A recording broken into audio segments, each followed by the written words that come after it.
would you turn on your camera? Okay, perfect. Let me see. I Yeah, thank you so love, much. I So love glad to Farid. see you. Oh, wonderful. Farid and John. Uh, I'm so excited to be with you. Seriously. Thank Uh, you so much. it's All the time when I talk to you, really, you bring me a lot of joy and happiness. I'm telling you. it's such a pleasure. Uh, and I'm so glad I listened to this short presentation by this young lady. Yes, Uh, when you hear their story and how they serve the faith, uh, you realize that when the expression that the youth can move the board, these yes. are the examples. And believe me, there are hundreds of them that I have come across that they have the same spirit and they have the same love for Baha'u'llah. Uh, uh, Actually, if you have some picture that I Yes, have I do sent have you. some pictures, but you send me all the pictures in the body of the email. It was very difficult for me to download all of them because not was difficult. I didn't mind to do it one by one, but I thought that maybe I'm losing the sequence of the Okay. picture, so Why that's don't why you? I'm showing it. I'm Actually, showing it as it's good to be maybe flexible. Just show you the know. whole thing. Yeah, Okay. I will manage it in a way that it still will be in That's order, perfect. That's but perfectly some all other right. way. Okay, here we go. Uh, That's it. yeah, I wanted to mention that my relation with the hand of our cause, Mr. Furutan, started way back in 1950s, actually, when I was only 10, 12 years old, and has continued until his passing in early 20th century. Now, what what they want to express that I had the opportunity to meet many of the handler causes in New York City, because in the 1970s, 80s, 90s, New York was the hub for all these wonderful souls to travel and to stay. And I was either their host, they stay in my house, or I was their driver, or I was organizing a meeting for them. But among all of them, for some reason, I have a special affection for Mr. Furutan. And I think the reason was because most other hands I met in my later days of my life, but I met Mr. Furutan when I was 10, 11 years old. Uh, uh, Somehow there was a school in Tehran called Doro Tarbiyeh, not Tarbiyat School. This was Doro Tarbiyeh, the House of Manor that the National Spiritual Assembly has established.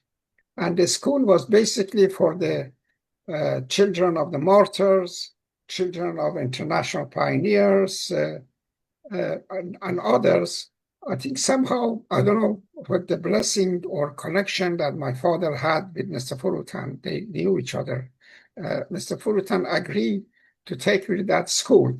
I hated that school, I want to let you know, because they were so good and they were so organized and they were so spiritual. And for me, I had this free spirit lifestyle, and I was naughty, and I was hyperactive, and all that. To be disciplined and to live a life of a good Baha'i child was very difficult. But Mr. Furutan, God bless his soul, who was a general director of the school, was extremely kind and patient with me. For the couple of years that I was in that school, he showed me so much love and affection.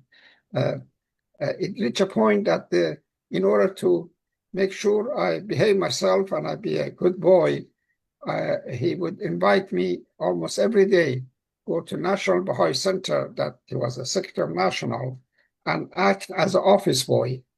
He would tell me, take this message, that office, go and get that book, do this, and keep me busy.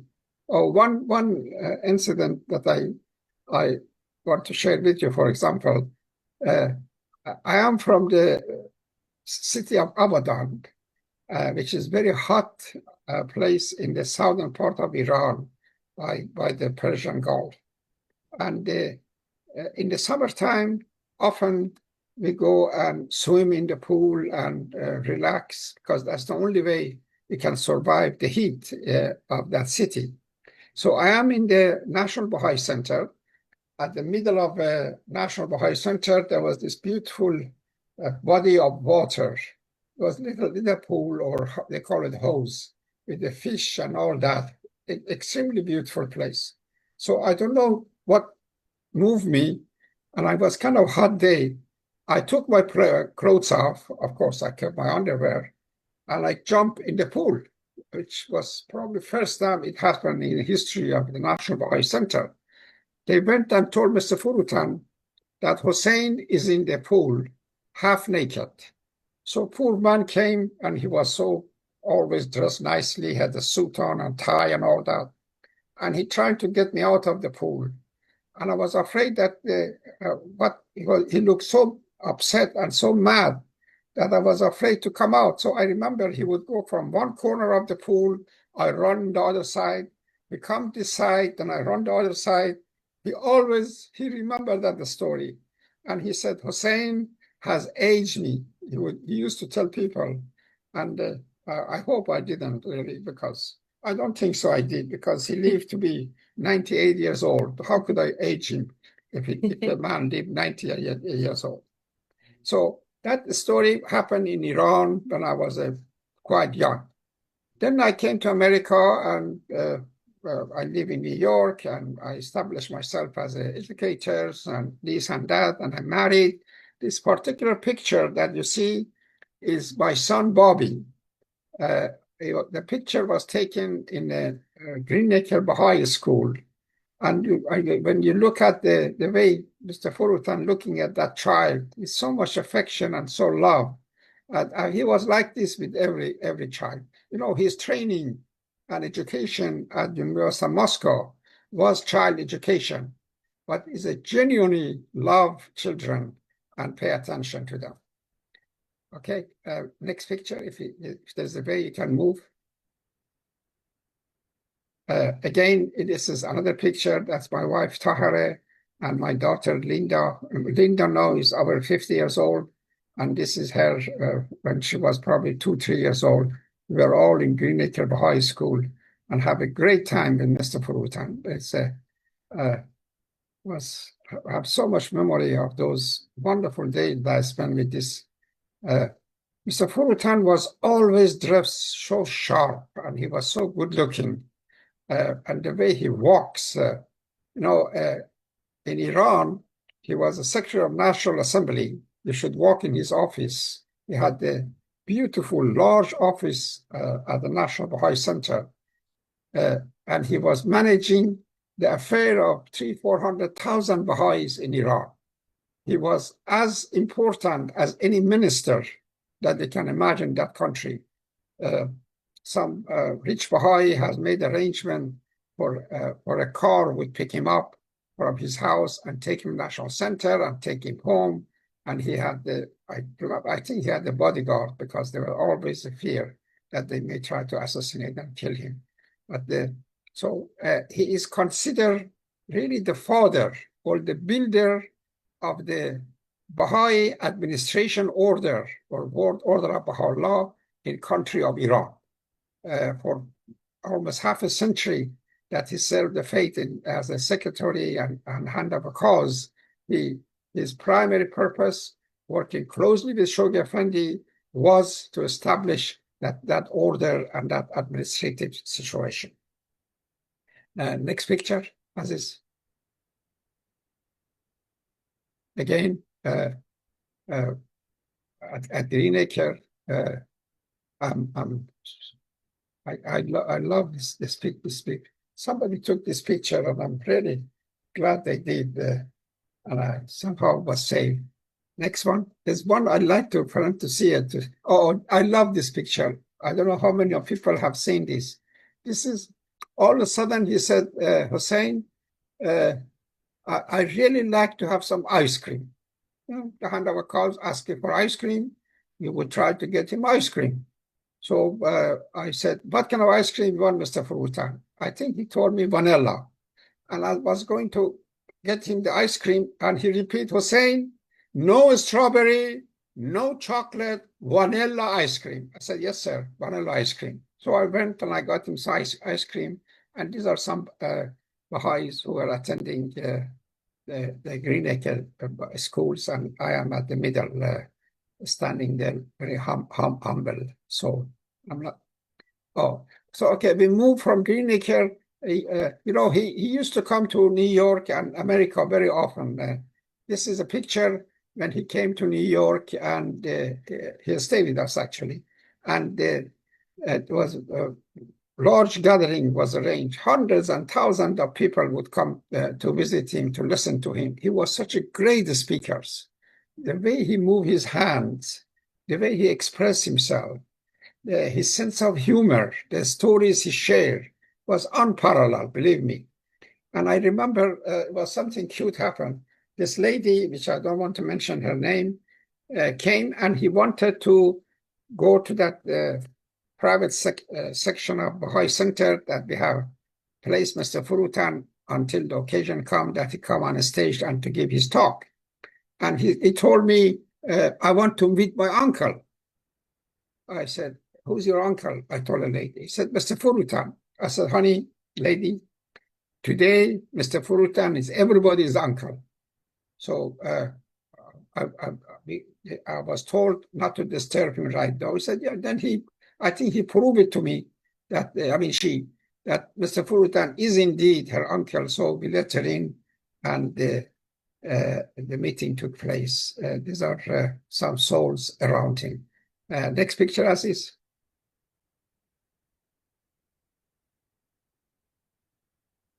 Oh, and this is probably last picture of those days. This is another occasion at the Baha'i Center, and my daughter Linda is presenting him with the flowers. Oh, this is his office in National Spiritual Assembly of Tehran. It was quite an impressive office. You should see that big desk, and he sit behind it like a mighty figure. Very impressive, actually, that place. And I spent lots of time in that room serving him. The relation between him and Shoghi Effendi started from. Let me change the whole approach now. I'm going to go and give some of his biographical stuff, so you know who I'm talking about. He was born actually in, I think, 1905, if I'm not mistaken, in a city of Sabzavar, which is in the province of 1905, yes, indeed, province of Khorasan. This Khorasan and Sabzavar and Mashhad has been the birthplace of many wonderful Baha'i souls. And from the time of the Bab, when Quddus and Mullah Hussein and others were residing in Mashhad, and that province has been really one of the great Babi and Baha'i center in our history. He was born in 1905 in the city of Sabzavar, and his childhood he spent in a kind of a school system. They used to call him Maktab. Some of my old Persian friends may know what I'm talking about. This was an old traditional school that there was a teacher who would train the kids to memorize the Quran, to memorize some poetry of Hafiz and Sa'di and all that. And of course, along with that, he was getting some Baha'i education because he was from a wonderful Baha'i family. As it happened in many Baha'i community, the persecution of the Baha'is was becoming more and more severe as the years went by. And eventually, I think his father, they probably lost his business, and he realized that the family cannot survive in Sabzavar. So in 1945, 14, he decided to take his family. They left Sabzavar and they went to Ashgabat. Or let me say a few words about Ashgabat. Ashgabat, at that time was part of the Russian or Soviet Union empire, and it was limited freedom for the Baha'i community in that city, and it was occasion that even allowed Baha'is, with the advice of Abdul Baha, to build a temple there. It was a very large Baha'i community, and it was really a great center. And many Baha'is from throughout Iran, when they want to escape the persecution, they would go to Ashgabat. So they had schools for the Baha'i children. There are two major schools, one for boys, one for the girls. And of course, he got involved in teaching in those schools. And as a matter of fact, in what was the year? 1925, I think, he became the principal of boys' school in the city of Ashgabat. But he had to, at the same time, this decision was made that he had to pursue his own education. And Ashgabat was not the place to do so. So he moved to Moscow. I think it was 1928 or so. And soon he became a member of the local spiritual assembly of Moscow. And he began to study child psychology at the University of Moscow. And he wrote a number of articles, and he wrote his thesis on child education. And I think he was there probably, and he graduated after 4 years in University of Moscow. But then I have a feeling that this was during Stalin time, and then the government decided to expel the Baha'i community and Baha'is from Ashgabat and others, and he was forced to leave the Russian territory, and he moved to Tehran. In 1930, he married to a most wonderful woman, which I also met a number of times, from very prominent family. And from that marriage, they had 2 daughters, Iran and Parvin. I know Iran Khanum very well. She is a great author and great servant of Baha'u'llah. One of her services that she has offered, she has written this most wonderful book about her father, which was published by the Baha'i Publishing Trust, and it's quite a mighty book. My assistant, Tatiana Jordan, just brought it for me tonight, so I'm hoping to get a chance to read it next couple of weeks. What else I can tell him about his days? He, at the very earliest stage, he began to correspond and report his activity to Shoghi Effendi. It was quite interesting that those days, when you are actively involved in the doing Baha'i work, you send a report to Shoghi Effendi, and Shoghi Effendi often would answer. And it was a series of corresponding between him and Shoghi Effendi, and that I think probably most likely Iran Khanum in the book has made a reference to them. It was at that time when he moved to Tehran that he was, because of his training in University of Moscow in education, he also became the principal of Tarbiyat Baha'i School. Tarbiyat Baha'i School was a leading Baha'i school that has produced some of the great scholars in the faith and outside, because the school was open to also non-Baha'is. Unfortunately, that school and all other Baha'i schools were closed, and the reason was as such. The Tarbiyat Baha'i School was not that far from the Reza Shah, the king of Persia's palace. And when the Baha'i children started day, they would start by singing song and joyful gathering and praising gods and all that. Then all of a sudden one day, and Reza Shah fell in love with this hearing this music and this singing. One day he noticed there's hardly any sound coming from that direction. So he asked his assistant, his attendant, what's going on? Or they told him it's a Baha'i holiday, and on Baha'i holidays, they close the school. He said, what? They closed the school because of Baha'i holiday in a Muslim country? So he got very upset. So in his crazy ways, he ordered that all the Baha'i schools should be closed. And Tarbiyat school was closed on that occasion. In 1934, again, I'm giving you lots of dates because it's important to know how this wonderful soul served the faith and progress. The NSA of Iran was established, and immediately he became, not right away, he was elected as a member, and he was also selected as a secretary. For 24 years, he was secretary of the National Spiritual of Iran. He traveled all over the country. He served the faith. He came to our village of Neiris many times. He came to our city, I remember, in Abadan, and he was a guest of our dinner in our house. Now, I tell the friends the story that having chicken for a dinner is quite in my household, our household at least, was significant because chicken was expensive and we don't get the chance to eat chicken. But I remember Mr. Furutan was our guest and his wife. And my mother has cooked some chicken and rice for him.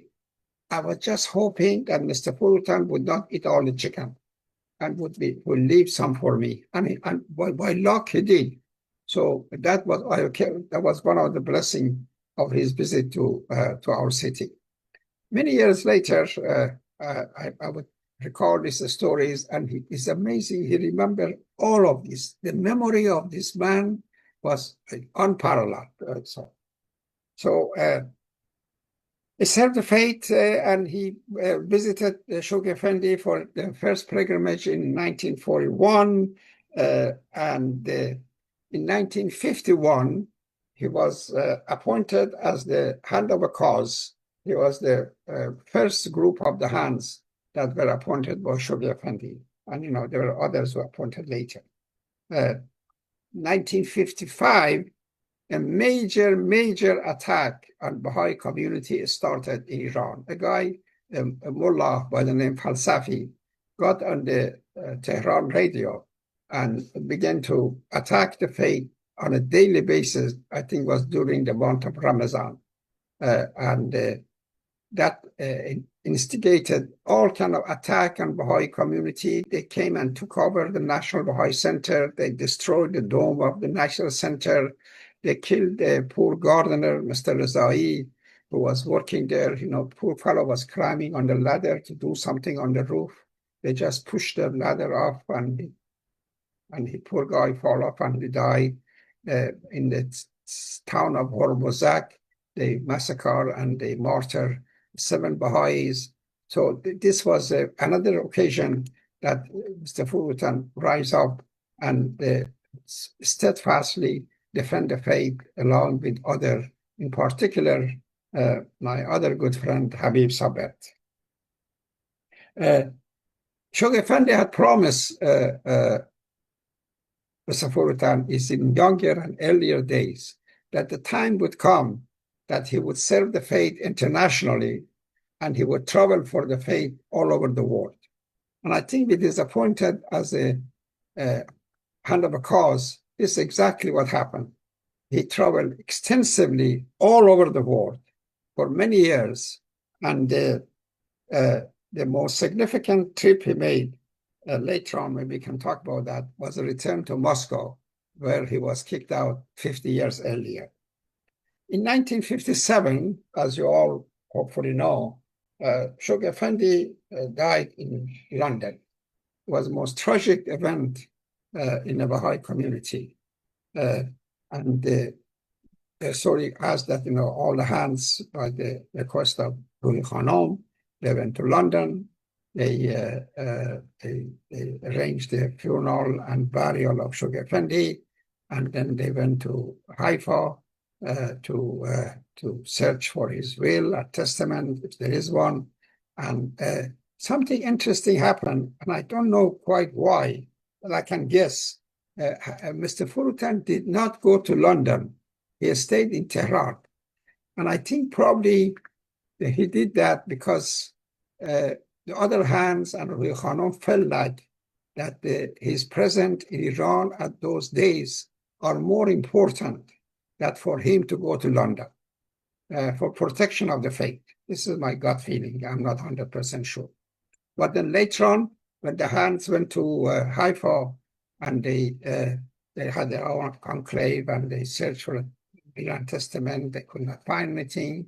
They consulted and they realized the message of Shoghi Effendi toward the end of his life was all about appointing the hands as the to safeguard and protection of the faith and propagation of the faith and custodian of the faith.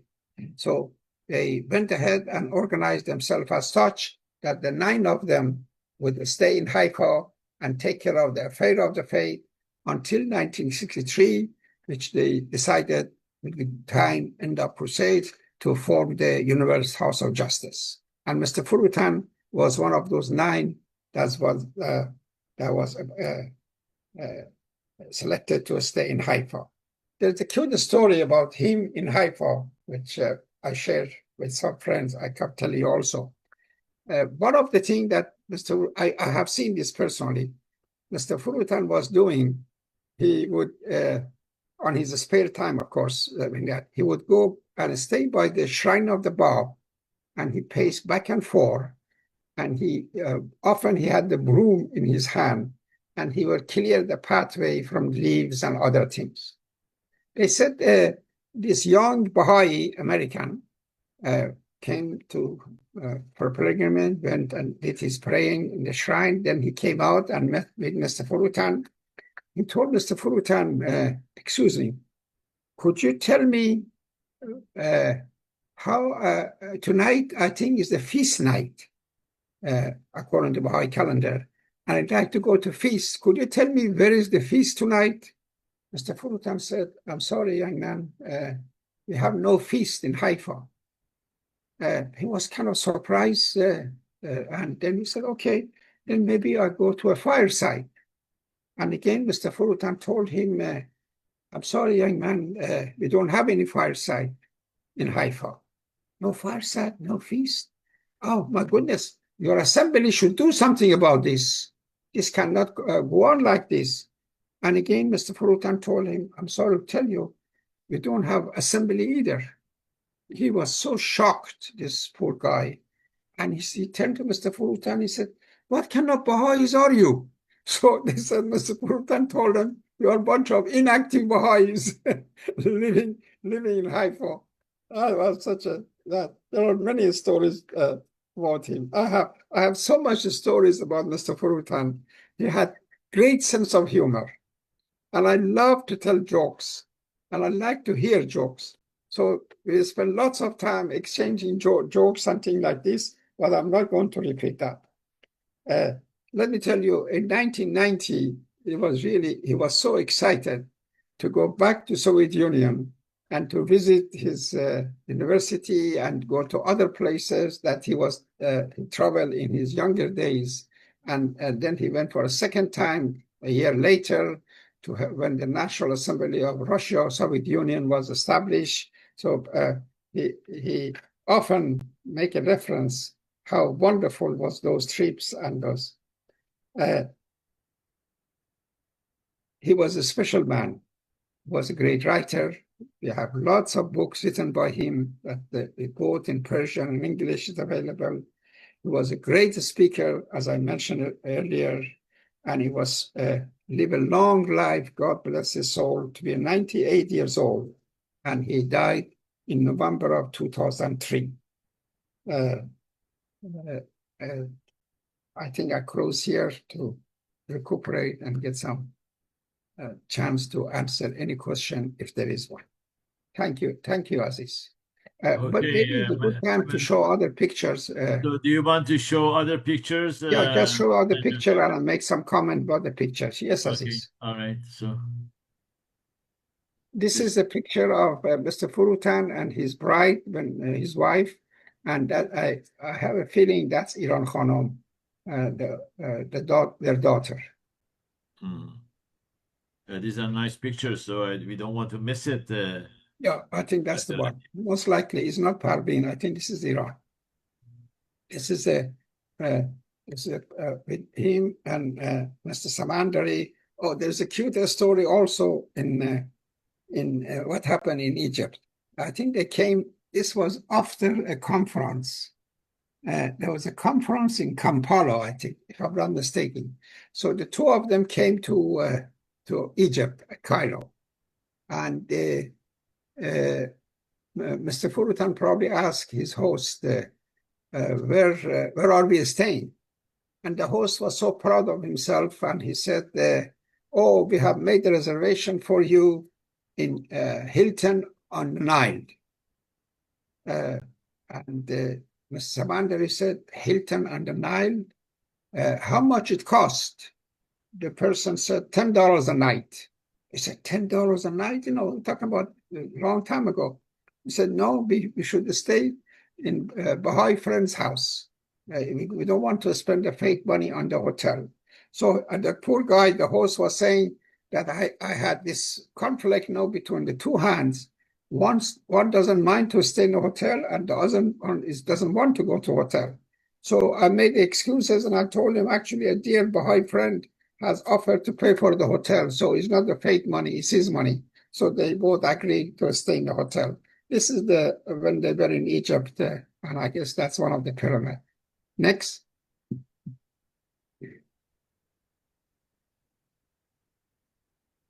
Oh, this is a cute picture. These are all the different hands. I love this picture of Mr. Samandari, the way he always have his hand on his chest. That's next to Mr. Furutan. And I think that lady must be Dorothy Baker. Next.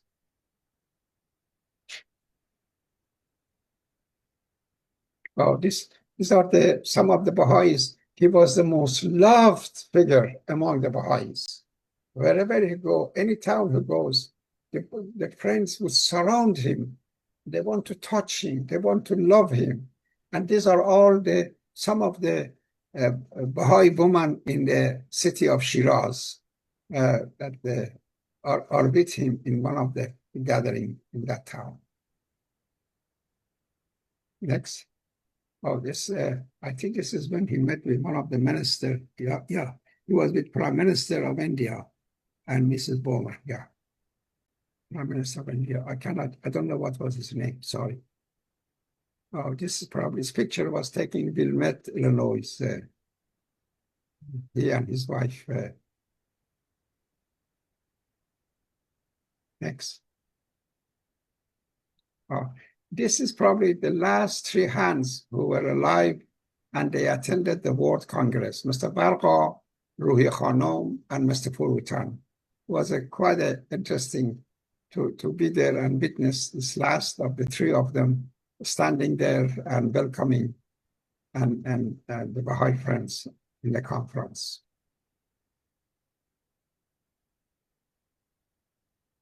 Oh, yeah. Yes, there is something I think I mentioned.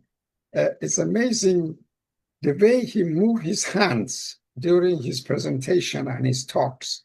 It was so artistic. It was so expressive that it was a flow of his voice and his language and his hands. That's quite admirable. This is a good picture. It was one of his talks. Don't know where this picture was taken, but it's a sweet picture of him. It's by the shrine.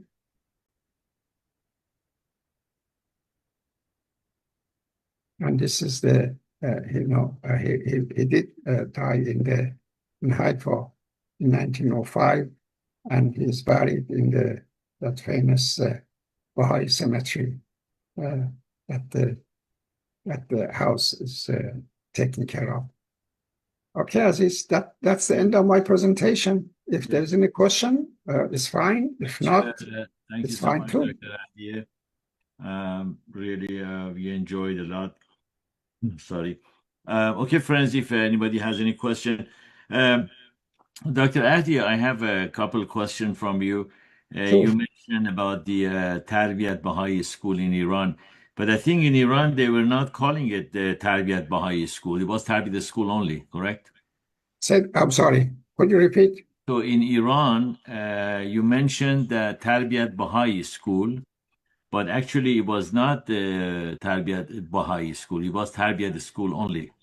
I think so too. Yeah, you're right. Target school. Because Tarbiyat. actually, a school was opened long before Mr. Furutan became its principal. I think a wonderful Baha'i, if I'm not mistaken, Mr. Misbah or somebody was his principal for many years. And when he retired, Mr. Furutan replaced him. Yes, you're right. It was Tarbiyat school. Yeah, Yes. there was another question that I have that all the time is the mystery question for me is when they closed the Baha'i schools, not the Baha'i schools, these schools which actually was running by the Baha'is, but it was secular actually because non-Baha'is were participating in those schools as well. So how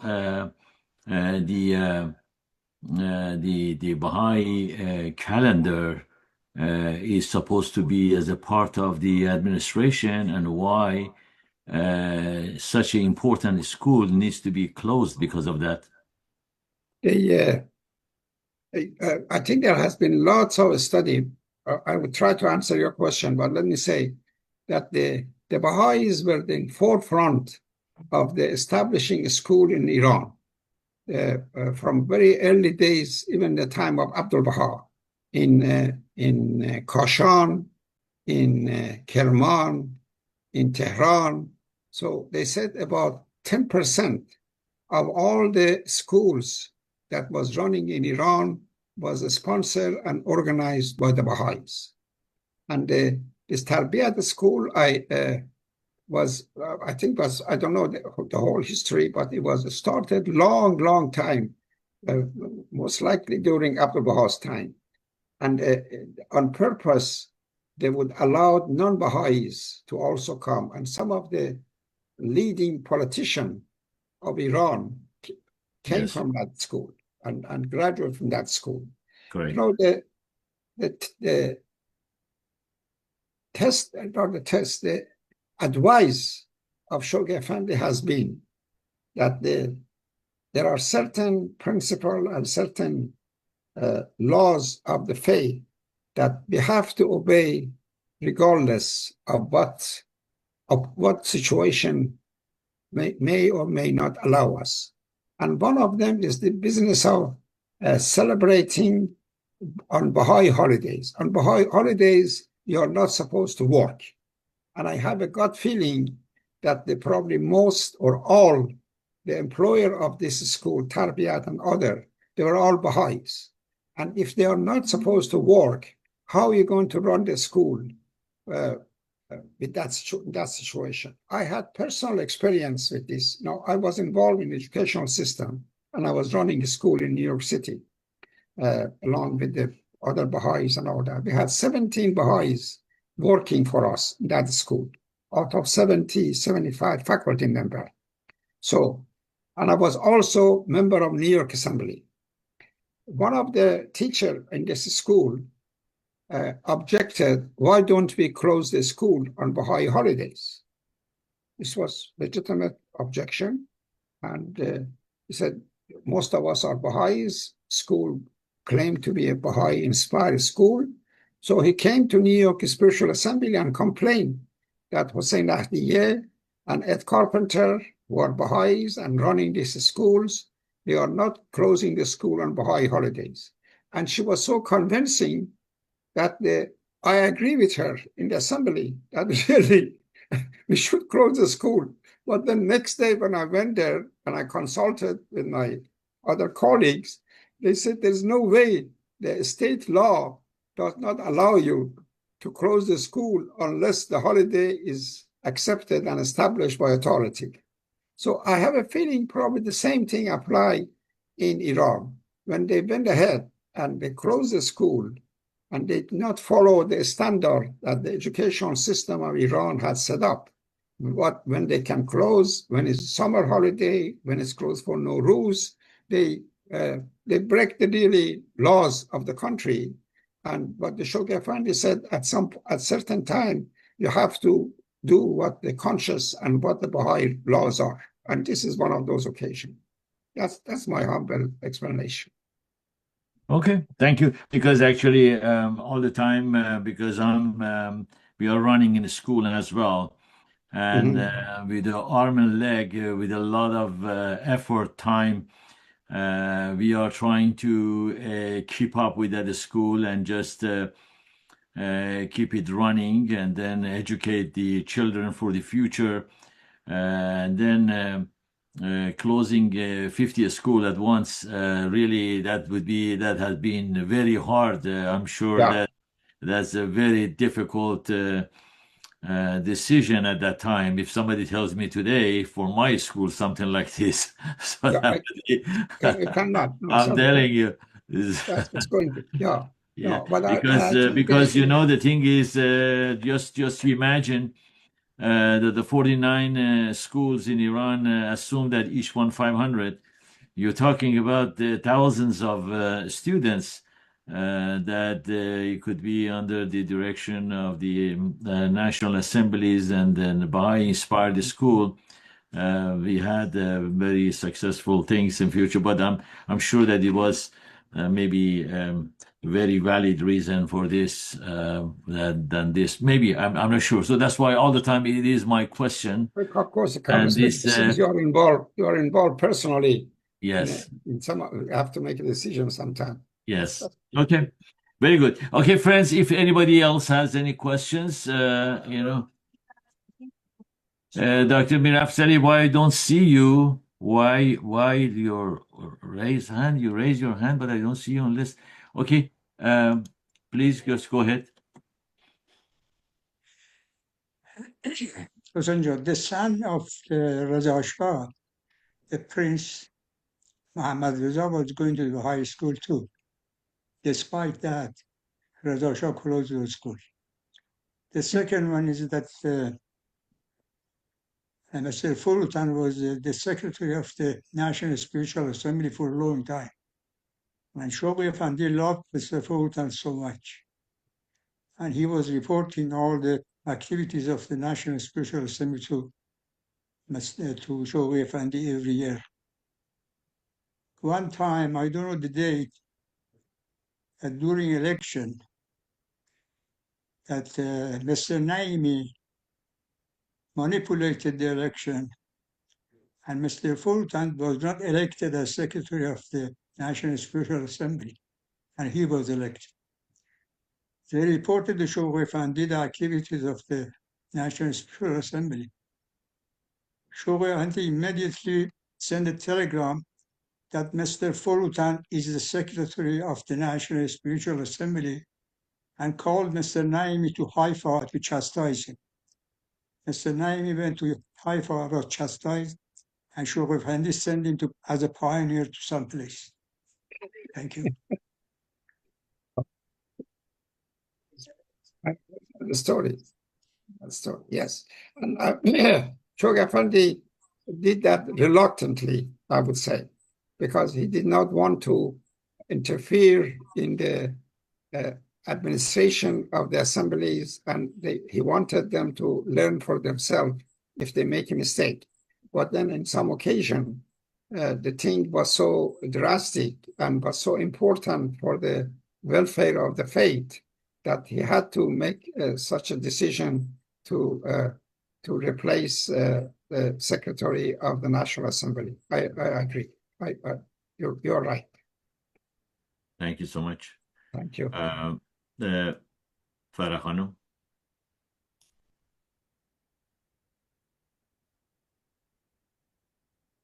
Oh, I think, hold on, please.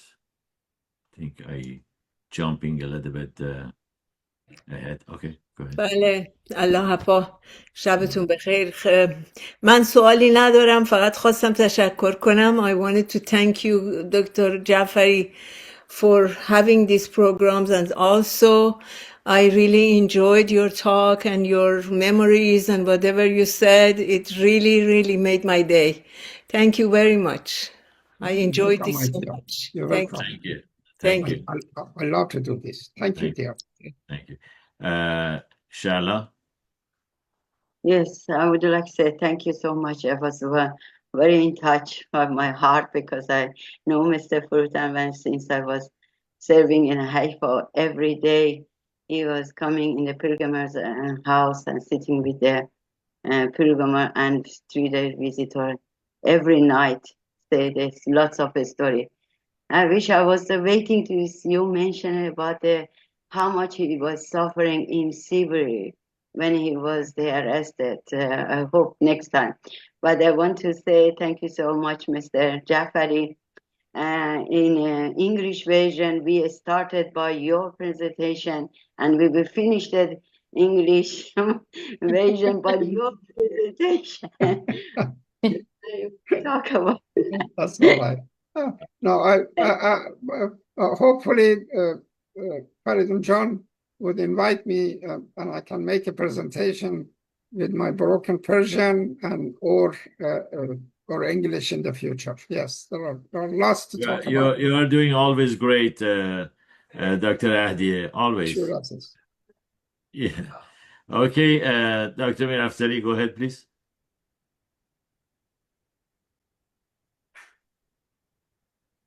When I was a child in Kashan, I was about, I think, 10 years old.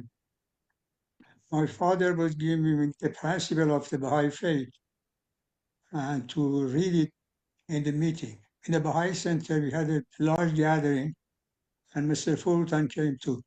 He was there. I went to the podium as the 19 important principles of the Baha'i faith. When I came out, Mr. Furutan talked to me and said, "You did a good job." So he took one pencil from his pocket and gave it to me as a prize. And then that was forgotten. When Mr. Furutan was in Holy Land, I went to Holy Land and I talked to Mr. Furutan. I told him, do you remember that he gave me a pencil after my talk in podium? He said, "Yes, I remember. What do you do with that pencil?" I said, "I don't know." He took one of the fountain pens from his pocket and gave it to me. I still have it. Wonderful, wonderful. Actually, there is a cute story. You know, most Persian and some other know there's a town in Iran called Sangsar, and they have an interesting Baha'i community in Sangsar. Very dedicated, very in love with Baha'u'llah and with the teaching and all that. But they also sometimes they do things that is not quite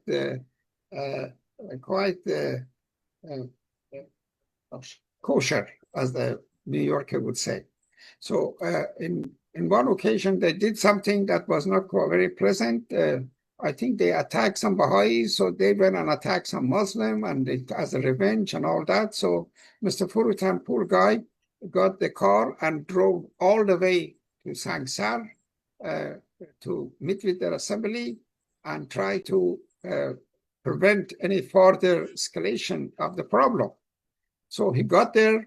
He knew that they are meeting every week on, let's say, Friday or on Saturday. He arrived on his fancy car, parked in front of the place that was the Baha'i assembly was visiting. And you notice there are two Baha'is standing by the door with the rifles in their hand to protect the member of assembly. So he went and he wanted to enter the building. They didn't know Mr. Furutan. Said, of course, he said, "I am Furutan, Secretary of National Assembly, this and that." So, of course, they ignored him. And again, they insisted that he wants to meet the assembly right away. He said, "Right now, assembly is smoking." Because they were taking a break. And there were a couple of members who has, unfortunately, they were smoking. So they have to take a break. because they couldn't smoke during the assembly meeting. So Mr. Furutan was saying he had to wait about 10, 15 minutes until the smoking is over so he could meet with the assembly and talk about the situation. That's okay. I remember once I went to Baji, and then it was in August and it was very hot.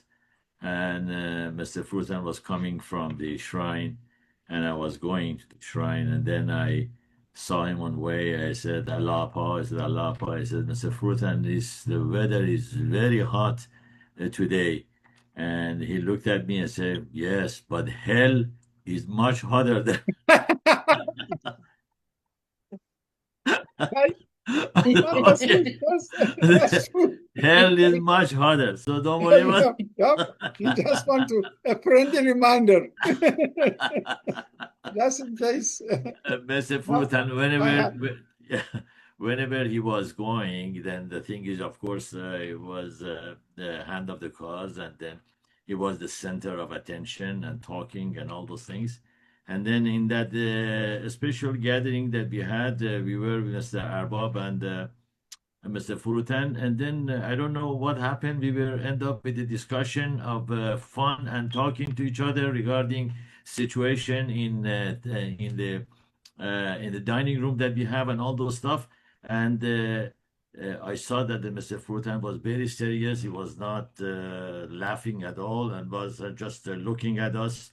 And then when we continue more, he seriously said, "Oh, okay, friends, I am so sorry that I cannot participate in your discussion." That's true.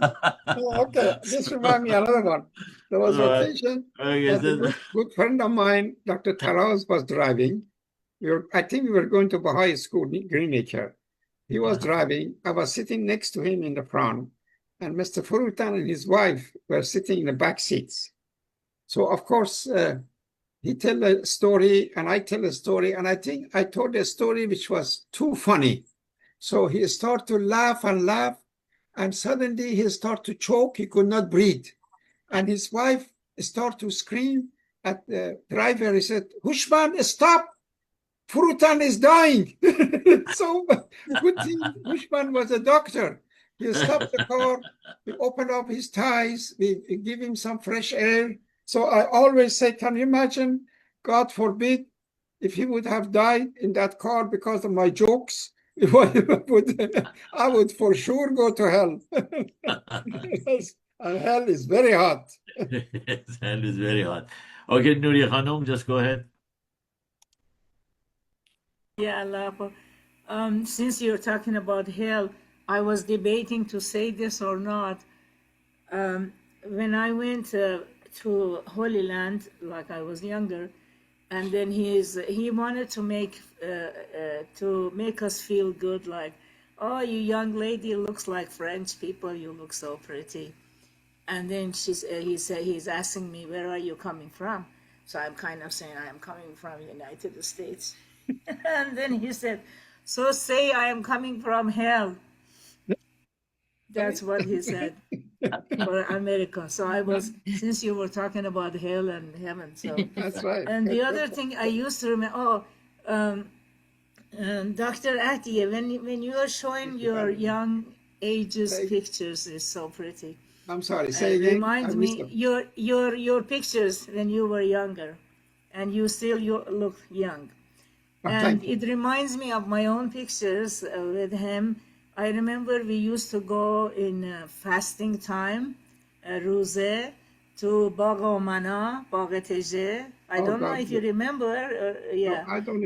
I wasn't there, but that's wonderful. So Mr. Furutan used to talk to us at the time of fasting.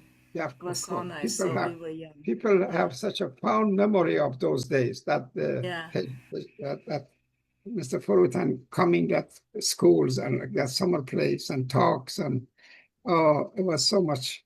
Good old days. Good old days. It would the same way that he was kicked out of the Moscow and Russia, and after 50 years he went back joyfully.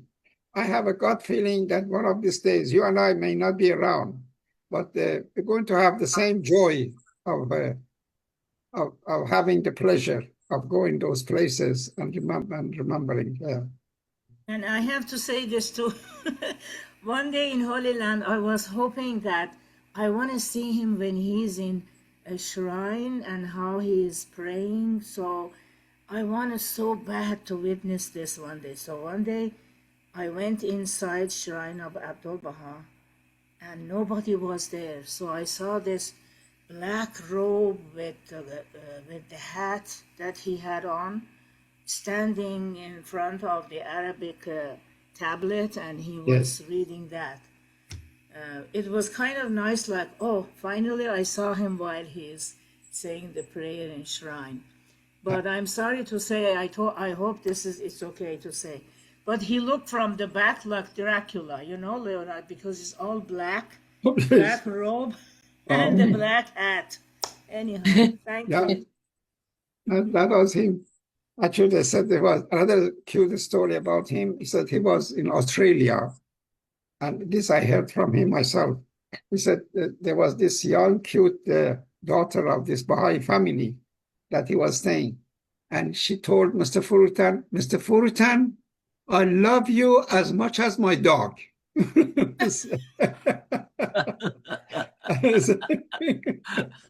that was a good thought. She's really giving compliment. And then he said the same family, the mother of the same girl, and she said in heavy Australian accent, Mr. Furutan, are you going to die? And he said, I was so healthy. There was no reason for somebody to ask me if I'm going to die. Then I realized she went, are you going to live today? She keeps saying, are you going to die? Yeah, die. Yes, So I that's true. promise this is the last one I say. When we came from Iran, and then we don't know like how they love their dogs. So in the feast, Mr. Iwas was the only American, and we were all Persians.